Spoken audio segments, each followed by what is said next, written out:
kalfadhiga soo socdana wuxuu go'aamin doonaa qaabkii la yeeli lahaa laakiin go'aan ururka u yaalla inuu dagaalamo ilaa hadda ma jiro marka beenta ay abuurayaan kooxaha jooga muxuu ahaa kilalka iyo kooxa ay uga abaabisheen oo aan ku sheegayaan waxba kama jiro waxaan u sheegaynaa shacabkeenna go'aanka dagaalka lagu gelayo iyo nabadda lagu gelayo waxaa iskale hay-adaha ururka waxaa leh odayaasha waxaa iskale muxuu ahaa cuqaasha waxaa iskale shacabka soomaaliyeed marka way jirtaa annagu waan ka hadlaynaa السلام عليكم ورحمة الله وبركاته مدن حمزة أد بنكون سلامة يا waxaan hogaaminayay wafdi jooxo ama jabhadda wadaniga xoreynta ogaadaya oo NLF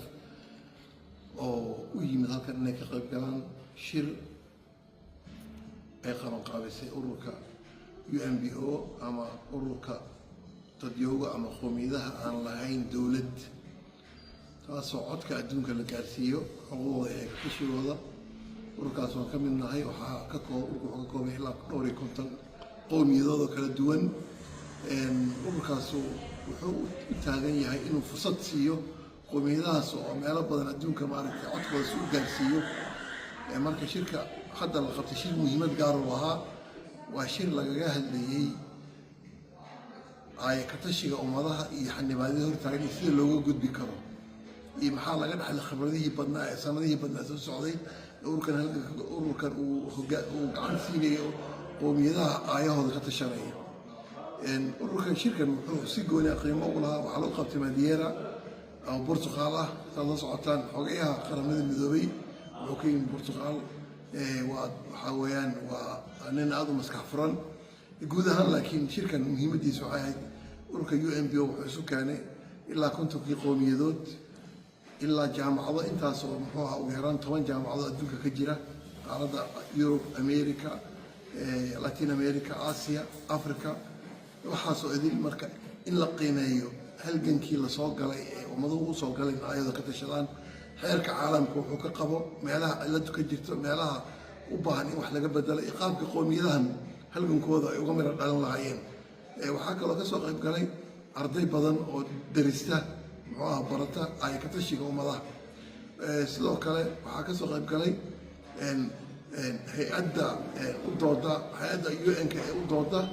muxuu ahaa dadyooga laga tira badan yahay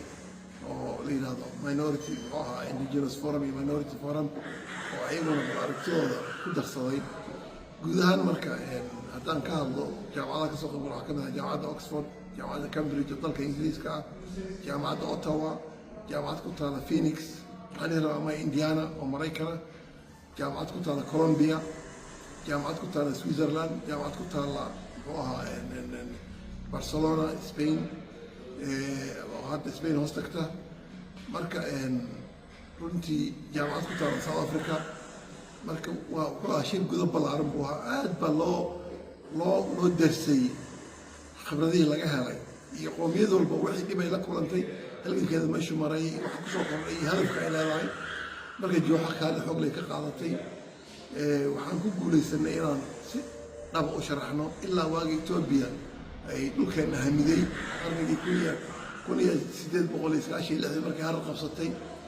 way soo dhaafi kari weyday harar ilaa 1935 kadib markuu Talyaanigu wada qabsaday Itoobiya marka Talyaaniga uu ka adkaaday Ingiriis iyo alliance-kii la oran jiray alliance-kii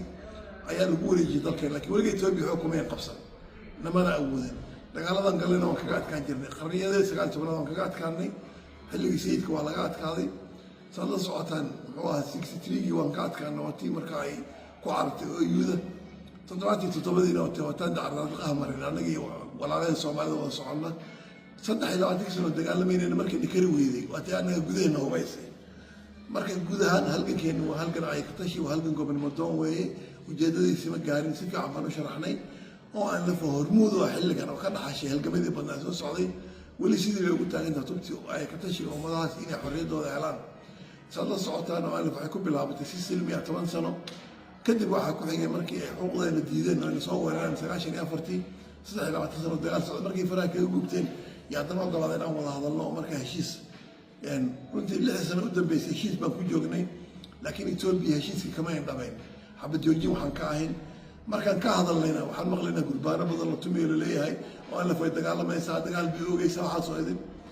waxayna ogeyn oo aan la waa urur go'aan ku socda محوها urur weeye 1918 golaha dhexe ayaa go'aamiyey si nabadgelyo heshiiska loo galo u baahan tahay maxaa nafta horeyaashii siday u baaba'san yihiin maatidii la laayay xaqooda aan la siinin muxuu ahaa dambiyadii dadkeena laga galay dowladda Itoobiya inay ayadaa ka mas-uulada ama liyu boolis adeegsato cid kale adeegsato maxkamadeena banjul bay tahay ayagaa la weydiinayaa inay weli ka soo bixin halkii in heshiiskii la galay ka baxday dimuqraadiyadda ay beenisay oo doorashada ku shubatay in shacabkeena weli sidii loo dhacay xoolahooda finance contraband inta la yiraahdo shidaalkeen in hadda la diyaarinayo la xalo la boobo wixii horumar Yurub iyo adduunka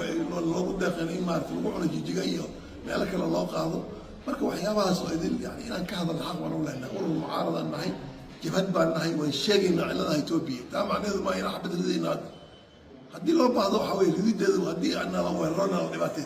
tashi aan ka tashan doonaa iyo umadeena laakiin hadda waxaan si cad idinku sheegaa beenta jijiga laga afuufayo iyo meelaha ku ay dirsadaan oo maarta garadka